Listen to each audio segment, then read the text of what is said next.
Sedang merencanakan proyek besar, jangan lupa urus AMDAL terlebih dahulu. Yuk kita bahas langkah-langkah pengurusan AMDAL sesuai dengan regulasi terbaru.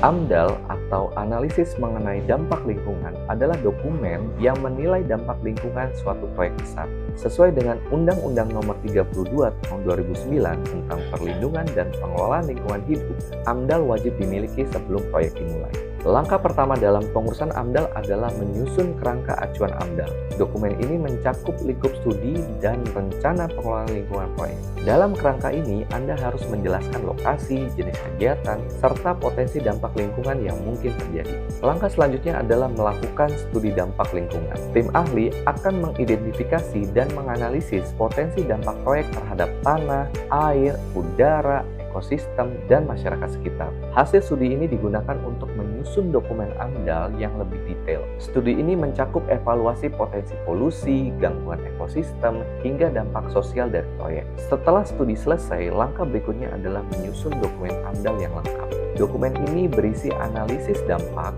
rencana pengelolaan lingkungan, dan rencana pemantauan. Dokumen AMDAL harus disusun oleh konsultan lingkungan yang berlisensi dan memiliki izin dari pemerintah.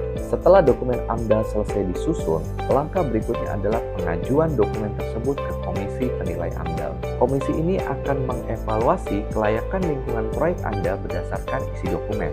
Evaluasi ini mencakup verifikasi studi dampak lingkungan dan rencana pengelolaan lingkungan yang Anda ajukan. Jika dokumen AMDAL disetujui, proyek Anda bisa dilanjutkan. Jika AMDAL tidak diurus atau tidak disetujui, proyek bisa dihentikan oleh pemerintah. Lebih dari itu, Anda berisiko menghadapi sanksi administratif, denda, atau bahkan pencabutan izin usaha. AMDAL juga penting untuk melindungi lingkungan dari kerusakan yang lebih besar. Jadi, AMDAL adalah dokumen wajib yang harus diurus sebelum memulai proyek besar. Pastikan Anda mengikuti semua langkah pengurusan AMDAL sesuai dengan regulasi terbaru agar proyek berjalan lancar dan berkelanjutan. Jika Anda butuh bantuan dalam pengurusan AMDAL, Carry Konsultan siap membantu Anda dari awal hingga akhir. Konsultasikan kebutuhan pengurusan AMDAL dengan Carry Konsultan. Klik link video atau tinggalkan kolom komentar untuk informasi lebih lanjut.